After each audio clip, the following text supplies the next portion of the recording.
Today we're going to look at cell division. So let's start with a terminology review.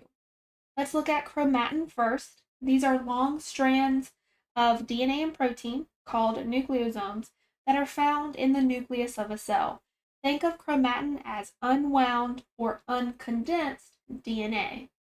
I say that because a chromosome is condensed DNA. This is supercoiled threads of chromatin, and it's also found in the nucleus of a cell until that nuclear membrane dissolves and therefore the chromosome is free to move around. That's actually what we see in cell division, is the condensing of DNA from the chromatin form into the chromosome form, so it's easier to transport and to move about. Now, a chromatid is one of the two identical copies of a replicated chromosome joined by a centromere. So a chromatid is a piece of a duplicated chromosome. If we see up top the image that looks like the letter X, this is actually two chromatids. So we have one chromatid on the left, one chromatid on the right, and they're fused together at a region known as the centromere. The centromere is a region where two sister chromatids are joined tightly together, and they're actually joined by proteins called kinetochores. So let's continue on with our terminology review. There's actually a lot of C words, including cell cycle, when you're talking about cell division.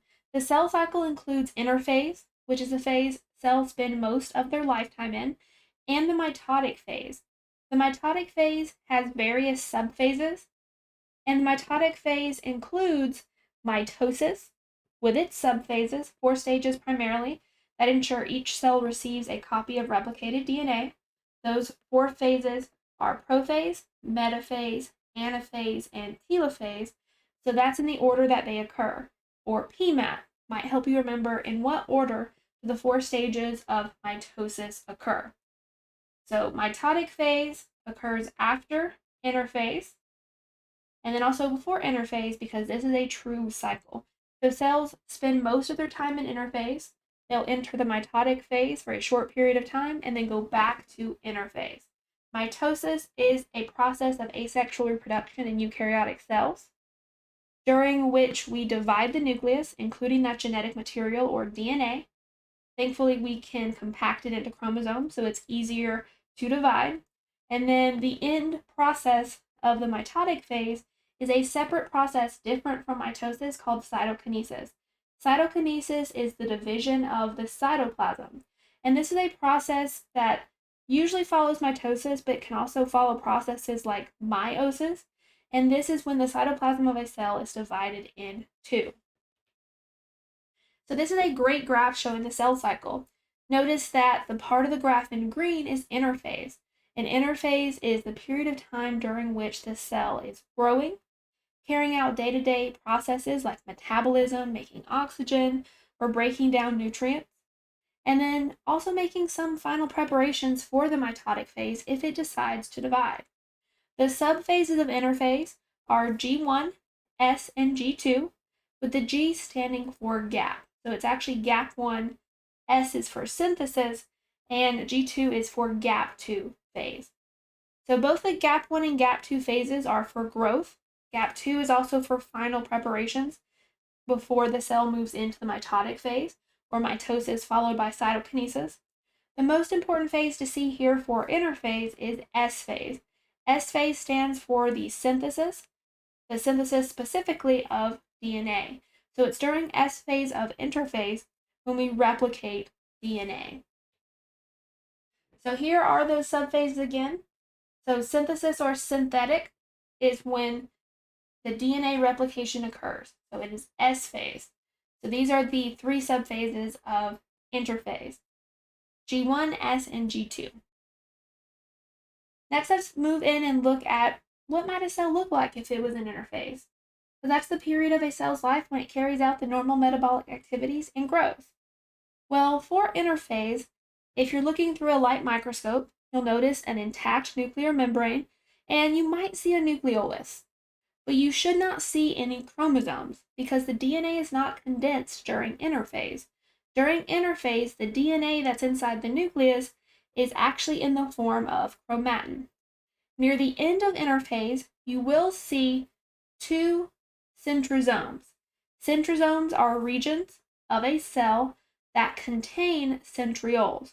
Remember that centrioles produce microtubules, and microtubules are a cytoskeletal element involved in movement. So here we can see in this bottom image two areas called centrosomes, each containing two centrioles. So we do see the replication of DNA in S phase of interphase, and then you also see the replication of the centrosomes by the end of interphase, so usually by the end of gap2 phase. As we move away from interphase into cell replication, or the mitotic phase, we have to look more closely at this mitotic phase, at how are we going to necessarily not only replicate DNA, but then separate it into two different daughter cells. Well, most cells need to replicate continuously for growth and repair purposes. So mitosis actually is for that role. Mitosis is for growth and repair. For example, if you get a paper cut and you damage epithelial cells, well, we have to replace those damaged or even dead epithelial cells, and we will do so by producing new cells. And those cells that will replace the dead cells caused by the damage or the damage caused by the paper cut, those cells will be clones of the nearby cells. So the mitotic phase is a very important replication phase, but because it's asexual, all it can do is create clones.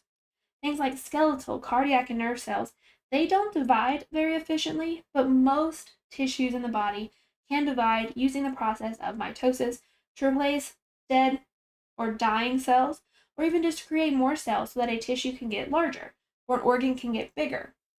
So looking at M, or the mitotic phase, this is the phase or part of the cell cycle in which division occurs. Remember, there's two parts to the mitotic phase, mitosis and cytokinesis.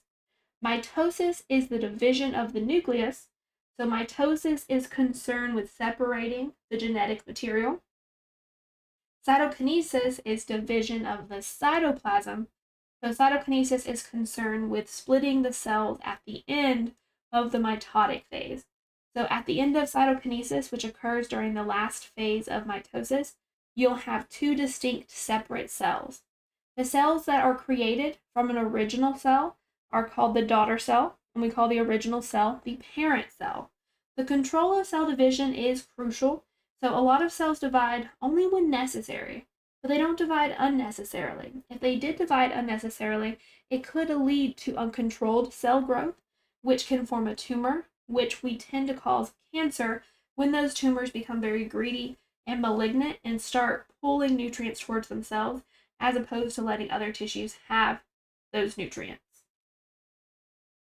All right, so remember, for the division of the nucleus, mitosis, we had to duplicate DNA during interphase. So before we enter into mitosis in interphase, we duplicated or doubled the DNA. And during the process of mitosis, we're going to separate this doubled amount of DNA so that by the end of mitosis, each of the new cells we create will have the original amount of DNA that we found in our parent cell. So remember, the four stages of mitosis are prophase, metaphase, anaphase, and telophase. And the four stages ensure that each cell receives a full copy of replicated DNA. Let's start with prophase. Prophase is our preparation phase, and very early on we're going to see that the chromatin condenses and becomes chromosomes. Chromosomes are visible in the nucleus, even using a light microscope, and each chromosome, because it's duplicated, will be made up of two chromatids called sister chromatids and held together at the centromere.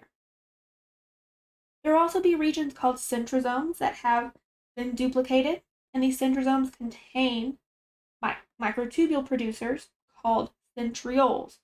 The microtubules produced at the centrosome by the centrioles in mitosis are actually called spindle fibers. We'll call the whole apparatus the mitotic spindle. As prophase completes, we'll see the nuclear envelope break up. So now these condensed DNA and protein molecules we're calling chromosomes can start to be sorted about or move. The special microtubules that are being produced from the centrioles will then attach themselves to the kinetochores or the proteins at the centromere region of the duplicated chromosomes. And this will help line up those chromosomes at the equator of the cell. And then the microtubules will also push against each other, and that'll cause the cell to start to elongate or cause the poles of the cell to move farther apart. So essentially, by the end of prophase, we'll have gotten rid of the nuclear membrane. The spindle fibers will have formed, and we will have formed chromosomes by condensing chromatin. And at the very end of prophase, we'll see that the spindle fibers have attached themselves to the chromosomes, and they're starting to move towards the middle of the cell. Once the chromosomes reach the middle of the cell and they line up along an imaginary plane that's midway between the poles, called the M or metaphase plate, we consider that phase metaphase. So again, this is when the centromeres of chromosomes are precisely aligned at the cell's equator. So when the chromosomes line up in the middle, that is metaphase. Really short phase. Right after metaphase, we enter anaphase. That's also a short phase. This is actually even shorter than metaphase. It's the shortest of all the phases. It's when the centromeres of the chromosome split simultaneously, when the duplicated chromosome gets pulled apart. So that X will now be separated right down the middle, and each chromatid will be pulled of the two pairs of sister chromatids towards opposite poles. So the chromosomes are pulled toward their respective poles by motor proteins of the kinetochores, and one chromosome of each original pair goes to the opposite pole. And then the microtubules still are forcing the poles apart. So here we can see no longer do we have the chromosomes lined up in the middle. The two halves of the X shape, which was a duplicated chromosome, have been split, and now the separate chromosomes are being pulled apart. In telophase, this is when the movement of anaphase, pulling the chromosomes apart, has stopped, and now each set of chromosomes is at the opposite end of the cell, and they'll now uncoil back to the chromatin. So telophase is really the opposite of prophase. So we will have chromosomes uncoil, whereas in prophase we had chromatin condense. We got rid of the nuclear envelope or the membrane in prophase. Well, now it's going to come back. We'll see a new nuclear membrane form around each of the chromatin mass. The nucleoli, which disappeared in prophase, will reappear now in telophase. And the spindle fibers, which appeared or were formed in prophase, will now completely disappear in telophase. They'll break down. And as that nuclear membrane forms around the new chromatin mass that's been separated, we'll start to see cytokinesis occur. Cytokinesis is not a phase of metaphase, but it is not a phase, of mitosis. It happens after anaphase. It's only occurring in telophase, and cytokinesis is a step at the end of the mitotic phase that involves the division of the cytoplasm. So it begins during late anaphase and continues through mitosis.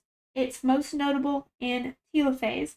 And we actually use a ring of actin microfilaments, so not microtubules, actin microfilaments in animal cells to form a cleavage furrow.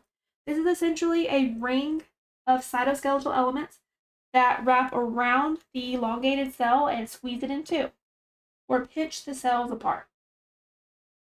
So here you can see the contractile ring of actin microfilaments in the middle, and it's starting to squeeze the cells in half. And at the end, we'll have two separate cells created at the end of telophase and cytokinesis. Those two new cells will be clones of the original cell, and the new cells are called daughter cells, and the original cell is called the parent cell. So here's just another view of the contractile ring. We call this ring of actin microfilaments a cleavage furrow, and we see a cleavage furrow in animal cells, whereas we see something called a new cell plate in plant cells. All right, this PowerPoint is posted, so make sure to watch or go back and watch the mitosis video. All right, let's talk a little bit more about the cell division checkpoints. Checkpoints are key events in the cell cycle where cell division processes are checked, and if faulty, stopped until repairs are made. So throughout most of the process of the cell cycle and cell division, we can make sure that all the steps are occurring as they should. But every once in a while, these checkpoints fail, and a cell will enter into mitosis or then cytokinesis anyways. And that's how the cell cycle or cell growth and division can get out of control, is when the checkpoints are faulty and you essentially have cells grow and divide uncontrollably, and that's when you can get tumors and possibly cancer. But a lot of the time, we are actually able to stop cell division. We're able to make repairs or completely stop cell division if the repairs cannot be made. If so, if a cell doesn't pass through these checkpoints, it enters a G0 phase where no further division can occur in that cell because it's faulty in some way, and those repairs that would be needed could not be made. So there's numerous restriction points, such as the GAP1 or G1 checkpoint, and it's probably the most important of the three major checkpoints. It makes sure that everything's set up for DNA replication during S phase of interphase. All right, but let's also talk about sexual reproduction. Sexual reproduction can occur in multicellular eukaryotic organisms. So that means plants and animals and plenty of other organisms. So this involves the recombination of haploid gametes to create a diploid zygote. A haploid cell is a cell that has only one representative of each chromosomal pair or half the total number of chromosomes. For example, the haploid number for humans is 23.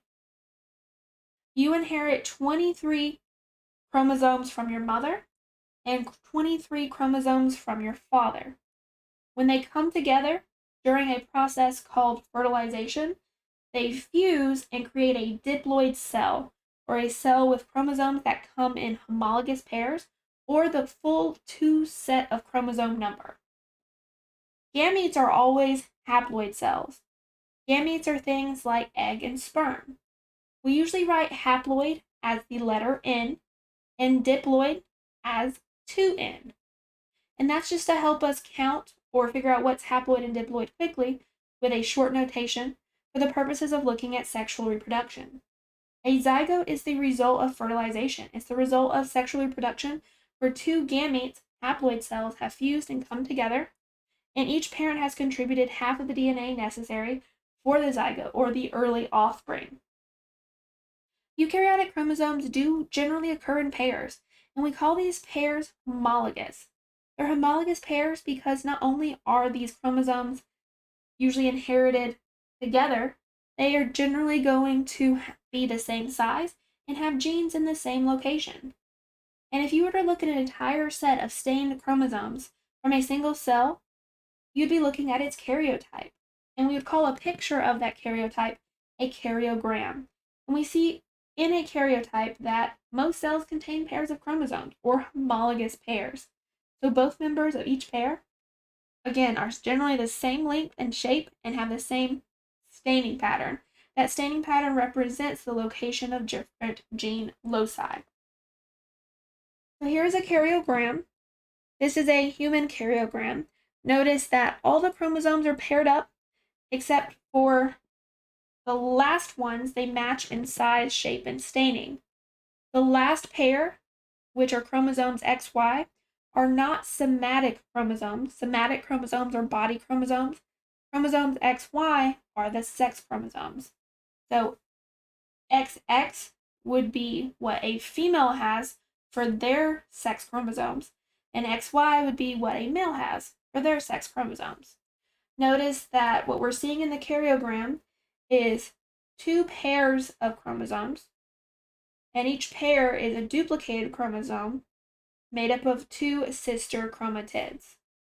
So one duplicated chromosome on the left, one duplicated chromosome on the right. If we count all the chromatids, there's 1, 2, 3, 4, and sister chromatids are held together at the center or at the centromere region. All right, so again, looking at eukaryotic chromosomes and how they occur in pairs, and they have similar genetic information, make sure you're not confused when you see the term homologs or homologous chromosomes. That's that pair, that's the two sets. One inherited from your mother, one inherited from the father if we're talking about humans. So this is cells with two pairs, or a pair that we're calling a homologous chromosome. And when we have all the pairs, then what we have is a diploid number. Diploid means double. So here let's take a quick look at chromosomes. So if we don't have a duplicated chromosomes, chromosomes really look more strand-like. And they would have one centromere in the region, and they wouldn't necessarily have that X shape. So in order to count the number of chromosomes, just count the number of individual centromeres. So here I have 1, 2. So there's 2 chromosomes that I see here. And they're not sister chromatids, and they're not bound together at the centromere. They're separate. But they are the same size, and they're generally the same shape. Slightly different. We can see one's yellow and one's purple. So that's representative of one chromosome being inherited from your mother, the other from your father, but the location of their genes match up. Even if the genes are different, the type of gene would be the same. Like gene 1, they would both be for eye color, and gene 2 would both be for hair color. For gene 2, you would have inherited the same allele or the same type of trait from your mother and father. For gene 1, they're saying that there's 2 different alleles, which is a type of gene, and one is different than the other, meaning the traits you inherited from your mother and father for that specific gene differ. So again, a typical human cell has 23 pairs of chromosomes for a total of 46. So our haploid number is 23 and our diploid number is 46. We have 22 somatic or autosomes. And again, the last pair or the 23rd pair would be the sex chromosomes. And it's different in the male and female, the sex chromosomes. Whereas autosomes or the somatic chromosomes always have a similar appearance, similar DNA sequences, and they're always paired if we have the diploid number of cells. But not all cells are diploid. The sex chromosomes are going to be involved in the generation of gametes. Gametes are produced by a process called meiosis. Meiosis kind of sounds like mitosis without the T. But you can also say meiotic cell division and mean meiosis. So mitosis creates clones. Meiosis without the T creates gametes. Mitosis is for growth and repair. Meiosis is for the generation of gametes like egg and sperm, so it's considered a type of sexual reproduction. And when those gametes come together, because they are haploid, gametes are always haploid, will create a diploid cell. So again, in biological shorthand, the haploid number of chromosomes is always designated N, whereas the diploid number is 2N. So an example of how I could write that for humans is N equals 23 and 2N equals 46. All right, so let's look at a meiosis quick sheet because this is a complicated process. All right, so sexual reproduction includes the process of meiosis. Meiosis is a nuclear division that occurs twice. So in mitosis, we saw only one division to produce 2 daughter cells. In meiosis, we're going to see 2 divisions and produce 4 daughter cells. And the daughter cells we create will all be gametes. They'll all be haploid sex cells that can come together in a process called fertilization. That's a process that combines the products of meiosis to produce a zygote, which is an early offspring. So if we combine 2 haploid cells, we can get the full number of chromosomes or the diploid number for an organism. So in each body cell or somatic cell, the nucleus does contain 2 copies of each chromosome that are referred to as their homologous chromosomes. Remember a couple of slides back. Diploid organisms have inherited 1 copy of each of the homologous chromosome pair from each parent. And gametes are haploid cells generated by a process called meiosis, and meiosis occurs during certain stages of an organism's life cycle. One haploid gamete or an egg can fuse with another haploid gamete or sperm, and again, those gametes, egg and sperm, have been produced by meiosis. Since they're haploid, when they fuse, they create a diploid cell because we add both groups of chromosomes to create the full amount or diploid number. And again, it's that fusion called fertilization that creates the zygote, an early offspring.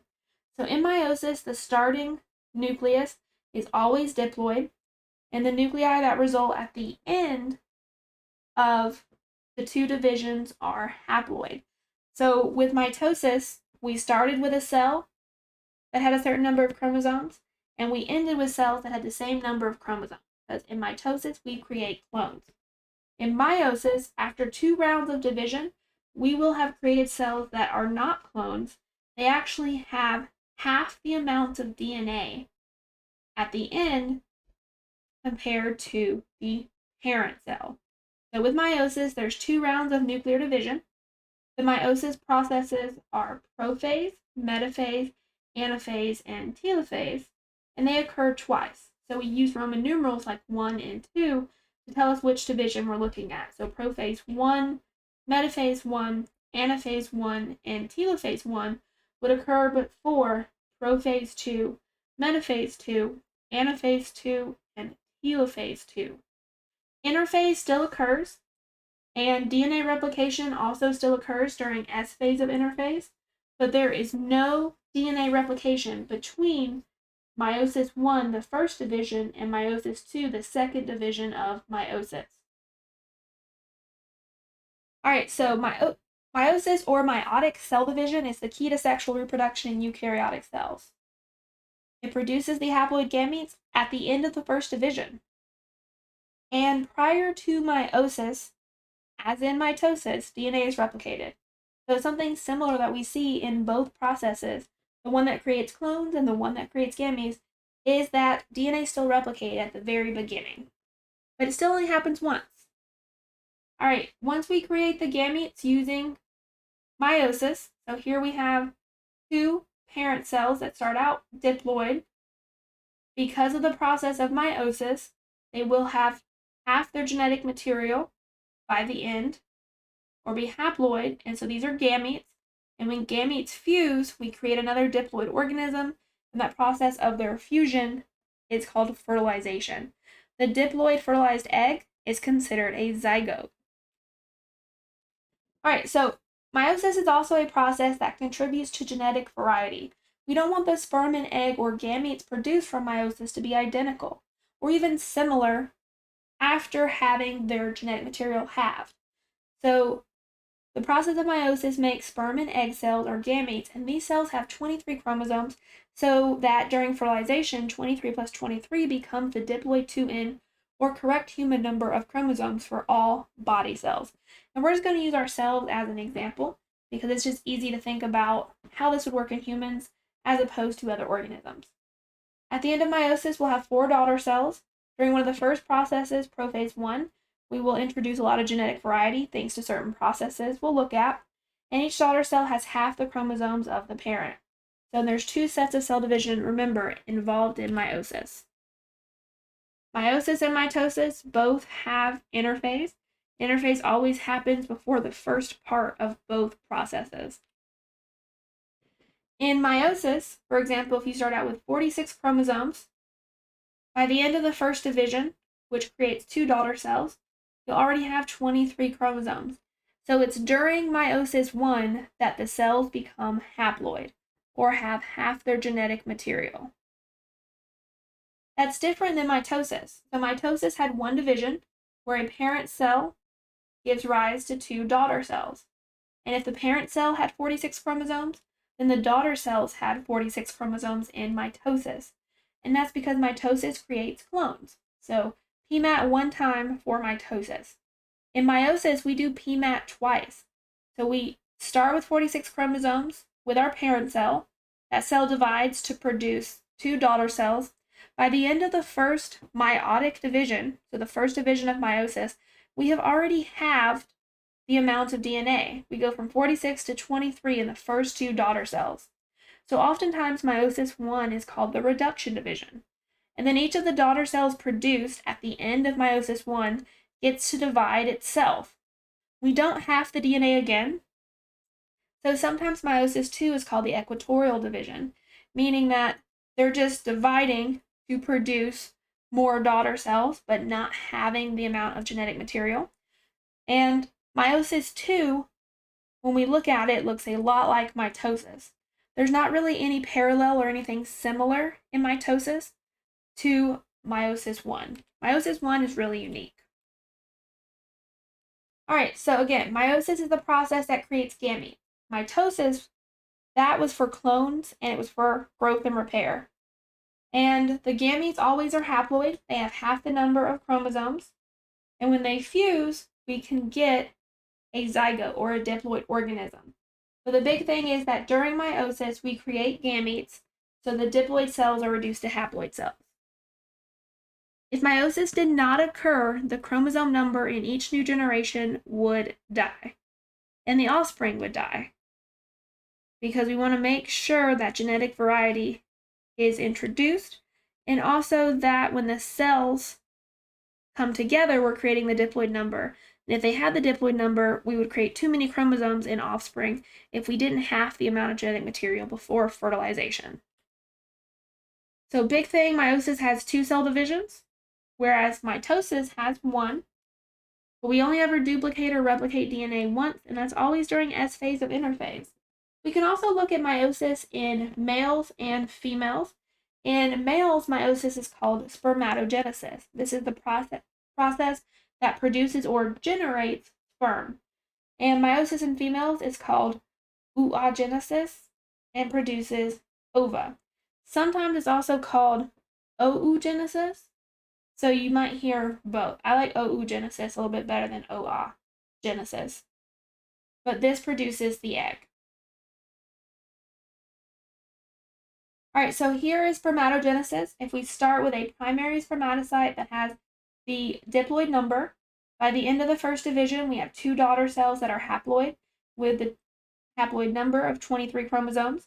And then they'll split, and every one of these spermatozoa produced has the haploid number as well, or 23 chromosomes. So notice by the end of meiosis 1, or the first division, we already have the haploid number. And we see that 4 identical, to an extent, spermatozoa are made. When I say to an extent, they're all gametes. They all have half the genetic material. But the way that genetic material is sorted is completely random, so genetically they might be slightly different, and usually are.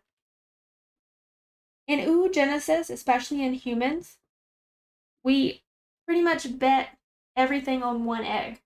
So even though 4 gametes are produced, one of the gametes got all of the cytoplasm, most of the nutrients, and most of the organelles. And that's what becomes the egg or the ovum, whereas everything else is kind of really small and not really fit to continue living. They're called polar bodies. And the polar bodies die, and there's only really one oocyte or egg that is used. Don't forget that interphase is still present in meiosis, and it only happens once, and it's always before prophase 1. Prophase 1 is the first step of the first meiotic division, and interphase in mitosis and meiosis is exactly the same. Chromosomes always replicate in S phase. Duplicated chromosomes are still going to be made up of 2 identical sister chromatids attached at the centromere. And centriole pairs do replicate in interphase, so that we have 2 centrosome regions with centriole pairs to produce spindle fibers. All right, so let's start by looking at interphase as a reminder. During interphase, the nucleus and nucleolus are visible in the nucleus. We'd have chromatin or unwound DNA, an intact cell membrane, nuclear membrane, and generally you can see the nucleolus. In the first nuclear division in meiosis, we're going to separate the pairs of chromosomes, whereas in the second nuclear division, we are going to separate the chromatids. So we really haven't seen anything like meiosis 1 before. We haven't seen the separation of pairs of chromosomes. We have talked about them. A homologous pair of chromosomes are similar in size, shape, and location of gene. By the end of meiosis 1, we'll have 1 of each pair of homologous chromosomes in their own daughter nuclei, and those will be the haploid cells that maintain kind of an equal amount of chromosomes during meiosis 2. Meiosis 2 looks a lot like mitosis. Just like the anaphase of mitosis involves separating the sister chromatids, so does the anaphase of meiosis 2, called anaphase 2. At the end of meiosis, there was going to be 4 haploid daughter cells. We only saw 2 with mitosis. Because there's 2 divisions in meiosis, meiotic division 1 and 2, we can produce 4 haploid daughter nuclei, and these daughter nuclei are not going to be identical. We don't produce clones with meiosis. We actually produce genetically different cells because meiotic cell division normally produces 4 haploid cells from a single diploid parent cell. And during the multiple processes that occur, we're going to see kind of sorting and randomization of what DNA goes where. So here's an overview of meiosis. So here's one pair of chromosomes. In meiosis 1, they get split up. So now in each individual cell here, after meiosis 1, we have half the genetic material we started with. We started with 2 chromosomes. Now we have 1. Now these are duplicated chromosomes, so they're each made up of 2 sister chromatids. And when you split a sister chromatid, we count individual centromeres. They become separate chromosomes. So here we have one type of chromosome. They're both yellow. It's both, we'll say, type A. Here we have another type of chromosome. They're both purple. We'll say that's type B. And when we separate them, even though it looks like there's half, it's still just chromosome type B, chromosome type A, so it's the same genetic material. So we only see the halving of the genetic material during meiosis 1. So we have haploid at the end of meiosis 1, and it stays haploid through meiosis 2. All right, so let's just kind of quickly review the phases of meiosis 1. So this is the cell division that reduces the chromosome number by 1/2. It includes prophase 1, metaphase 1, anaphase 1, and telophase 1. During prophase 1, we introduce a lot of genetic variability. So meiosis 1 separates the homologous chromosome pairs. We're going to have haploid cells at the end. Interphase still occurred before we entered meiosis 1, and therefore we have the duplication of chromosomes take place in S phase of interphase. All right, so here is meiosis 1. We're going to be looking at an example that just has 2 pairs or 2 homologous chromosomes.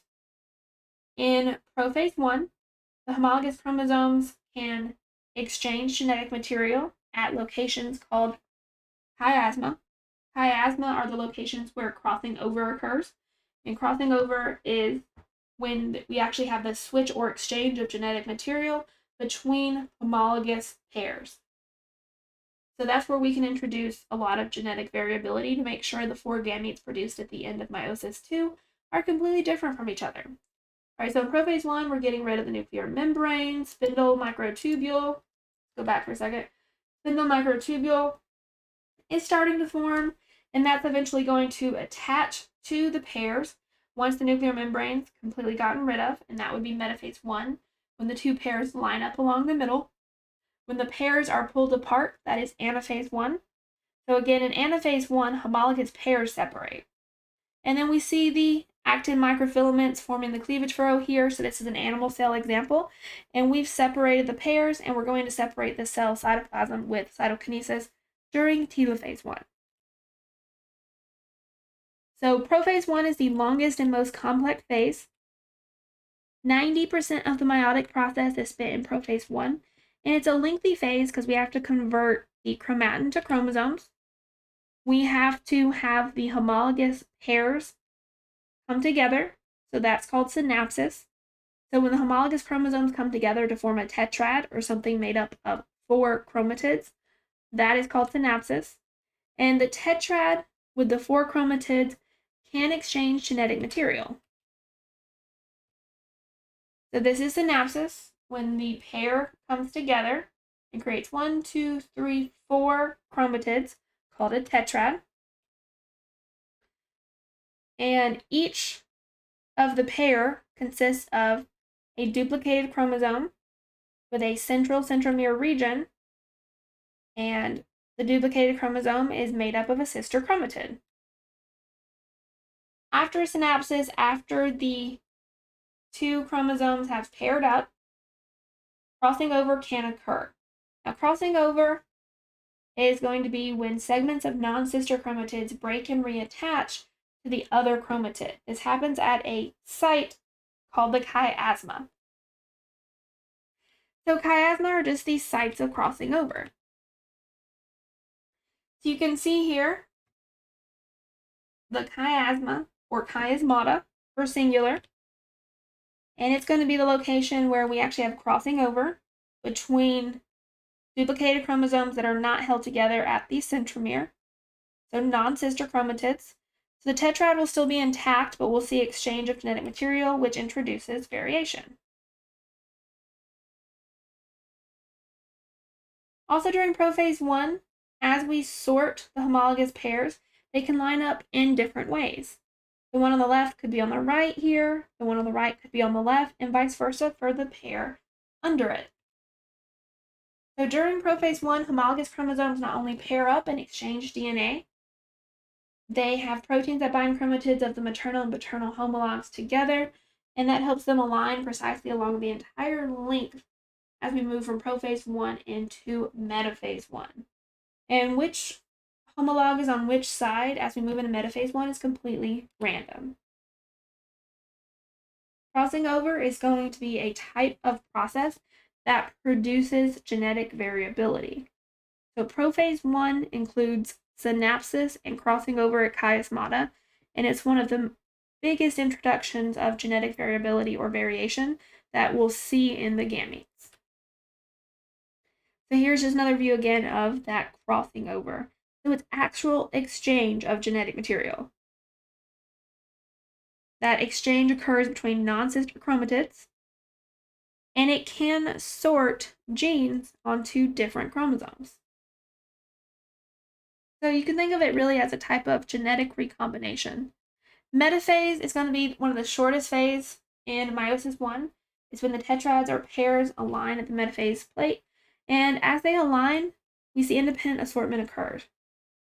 Orientation of homologous pairs to the poles is completely random. So again, we were seeing that start at the end of prophase 1.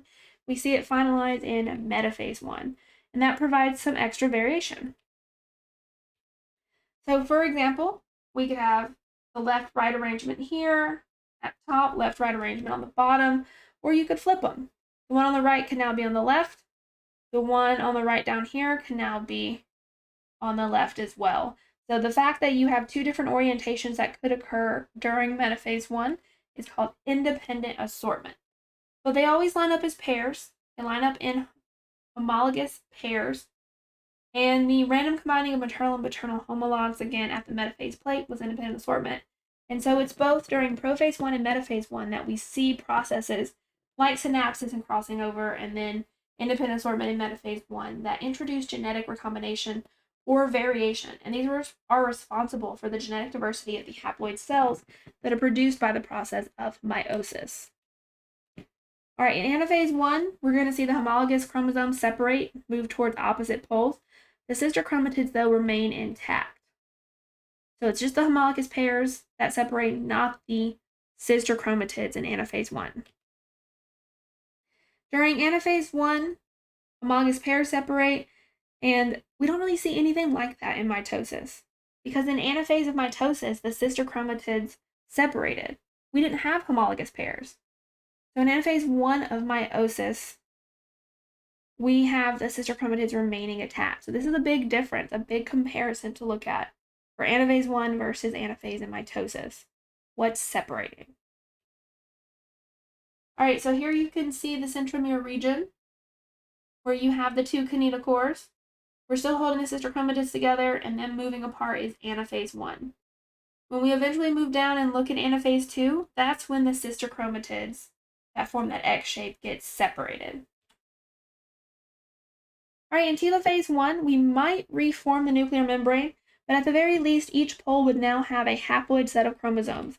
So by the end of meiosis 1, before cytokinesis, we have a haploid number of chromosomes, and when cytokinesis completes and separates the cytoplasm, we have two separate haploid daughter cells. So here's that cleavage furrow, and when cytokinesis completes, thanks to the active microfilaments, we'd have two separate daughter cells, each now with a half of the genetic information that we started with. The cells at the end of meiosis 1 are haploid. All right, during telophase 1, two haploid clusters of duplicated chromosomes form. The clusters may slightly unwind, but generally they stay pretty intact because we're next going to go to the second division called meiosis 2. This in-between process between meiosis 1 and meiosis 2 is sometimes called interkinesis, and the spindle microtubules might disappear. Cytokinesis does complete during telophase 1. The nuclear envelope may reform. Sometimes it stays kind of deformed, or disintegrated. And telophase 1 is usually immediately followed up by meiosis 2, meaning we'll enter into prophase 2. We don't have any more replication of DNA. It only occurs right before meiosis or meiosis 1. So we don't re-replicate the DNA in between meiosis 1 and 2. The two haploid cells remain haploid, and the gametes we produce at the end of meiosis 2 will be haploid as well. All right, so meiosis 1 summary. At the very beginning, we had interphase, and during S phase of interphase, the DNA was replicated. Throughout meiosis 1, we had synapsis at chiasmata, and the chiasmata was where crossing over occurred, and that all occurred in prophase 1. During metaphase 1, we can see independent assortment, and synapses, crossing over, and independent assortment all produce genetic variability or recombinant material that eventually will lead to genetic variation in the gametes produced. So even a single crossover event between homologous non-sister chromatids could lead to a reciprocal exchange of equivalent DNA between a maternal chromosome.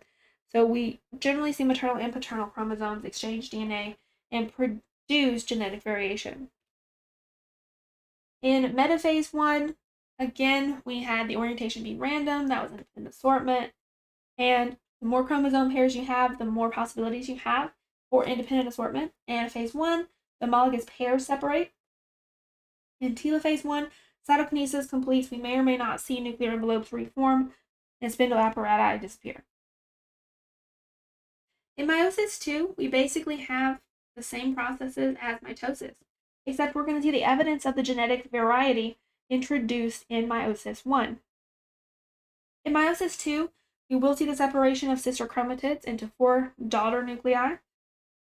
The meiosis 2 will also keep the cells that begin haploid. They'll stay haploid.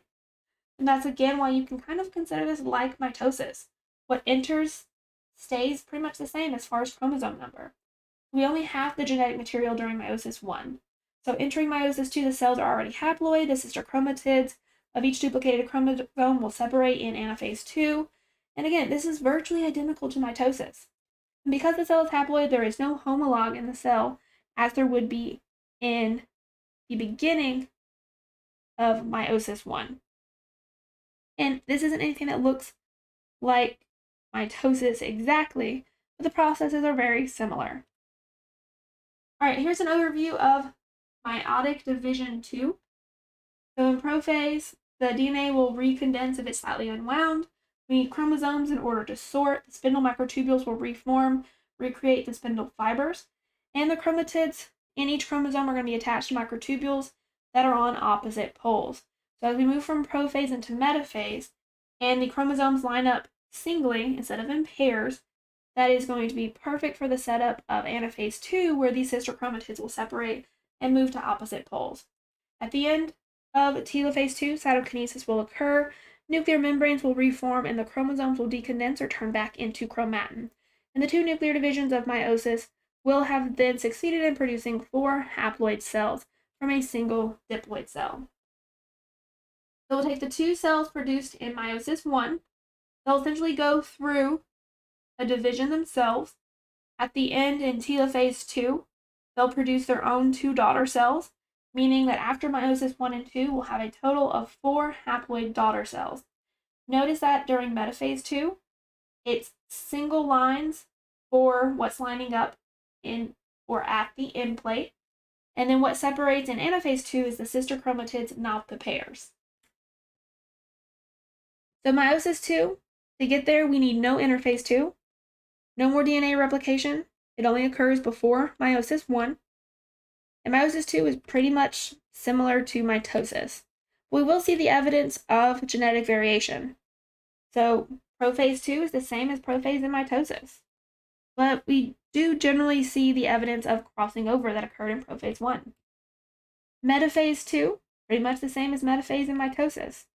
We see single file lines of duplicated chromosomes line up. Then in anaphase 2, the sister chromatids split, just like we saw in anaphase of mitosis.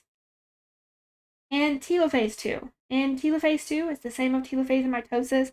In animal cells, we see a cleavage furrow, whereas we'd see a new cell plate form in plant cells. The nuclei reform, nucleolus comes back. We're going to see not only the cells separate or division of the cytoplasm called cytokinesis occur, we'll also see the reformation of the nuclear membrane. And at the end, we'll have 4 haploid daughter cells produced. Haploid daughter cells at the end of meiosis are gametes. So it makes sense that these gametes are haploid because sperm and egg will eventually need to fuse or come together in a process called fertilization to produce a diploid zygote. So telophase 2 will have the cells that have been created split during or by cytokinesis, and we'll get 4 haploid gametes. Here's an overview of the whole process. So let's compare mitosis to meiosis. All right, so mitosis occurs in body cells. It creates clones and we get 1 division. If we start diploid, the number we end with is diploid, since we're creating clones. Since there's 1 division, we only create 2 daughter cells, whereas in meiosis, we are going to see this in gamete-producing stem cells. If we start diploid, we actually end haploid, and we produce 4, not 2 identical daughter cells. The daughter cells actually in meiosis are not identical at all. We've introduced genetic variability during meiosis 1 thanks to prophase and metaphase 1 and things like crossing over and independent assortment. So we'll have 4 completely different gametes or daughter cells at the end of meiosis, whereas we have 2 identical clones at the end of mitosis. Mitosis is for growth and repair, whereas meiosis is always for the generation or production of gametes. So meiosis is always a part of sexual reproduction, whereas mitosis is an example of asexual reproduction. Here's another overview. We have mitosis on the left, meiosis on the right. You can see mitosis has 1 division, produces 2 daughter cells. Meiosis has 2 divisions, produces 4 daughter cells. In mitosis, we create clones. In meiosis, we create gametes that are not clones and actually are very different from each other and are called gametes. In meiosis 2 summary, I won't read through all of it, but essentially it's the same as mitosis. Whereas in meiosis 1, we saw homologous chromosomes pair up, line up, and then separate. In meiosis 2, we see sister chromatids or duplicated chromosomes. Those duplicated chromosomes are the same thing we saw in mitosis, is that we're going to see the evidence of genetic variation produced in meiosis 1 in the cells and chromosomes of meiosis 2. But when we see a split during anaphase 2, it's the sister chromatids. They're pulling apart. We see the cleavage row formed thanks to cytokinesis. Eventually, we'll get 4 genetically unique haploid cells. And okay, that is definitely a lot of information. So what are the bare bones? What should you process first in going back and looking at mitosis and meiosis? Well, mitosis is the division of somatic body or non-sex cells. There's 1 division, and this is for growth and repair. It's trying to make clones, it's trying to make identical cells. So we begin with a parent cell and get 2 identical daughter cells with mitosis. With meiosis, this creates gametes. It creates the sex cells, like sperm and egg. So sex cells include sperm and egg cells.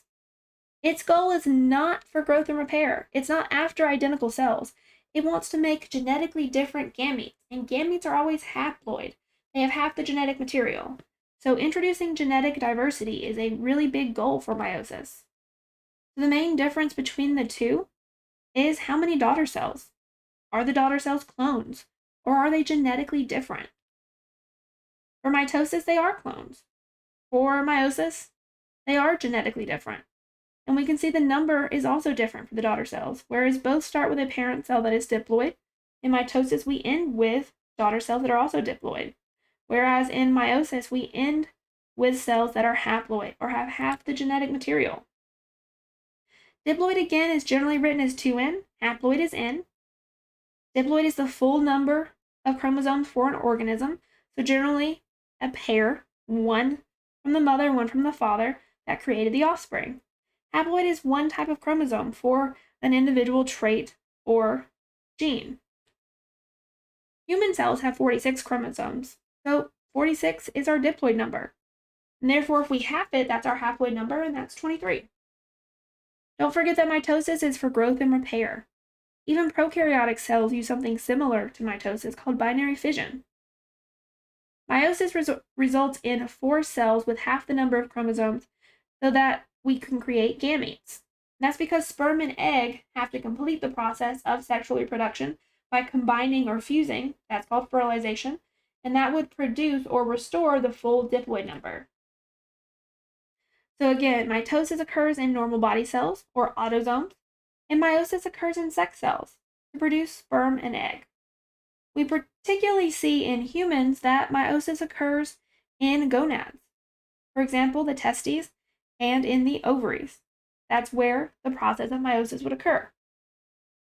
So again, meiosis produces genetic variability. We get 4 genetically different daughter cells, and the genetic variability that occurs from one generation to the next is what results almost entirely from meiosis and sexual reproduction.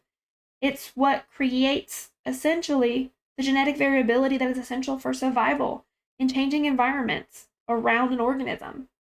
Shuffling of homologs in prophase 1 thanks to crossing over, the independent assortment in metaphase 1 going into anaphase 1, that completely random variance is important. So in humans with 23 pairs of chromosomes, this independent assortment of homologs can actually create 8 million, which is 2 to the 23rd power possible combinations of chromosomes.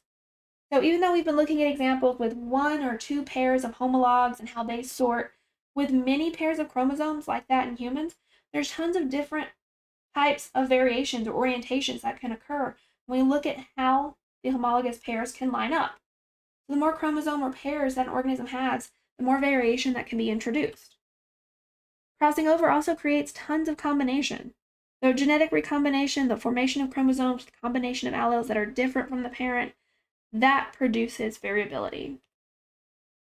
Don't forget that the fusion of gametes is important. It's the process called fertilization, and fusion of gametes can also be random. What egg and what sperm come together is essentially a random process, and for humans, there are 64 trillion different combinations for gametes from 2 humans could produce.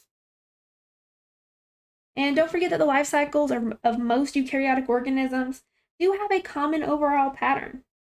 Most of the time, they're diploid, they're carrying out their day-to-day processes like metabolism and breakdown of nutrients. And only during certain periods of time do these cells decide to divide, either by mitosis or meiosis, depending on the type of cell and its location in an organism. We produce 2 haploid cells that then divide further to produce 4 genetic variable gametes that then fuse with fertilization. That's all with meiosis. And then with mitotic cell division for growth and repair, we're creating clones or replacing damaged tissue or even adding to a tissue so that tissue and organ can grow.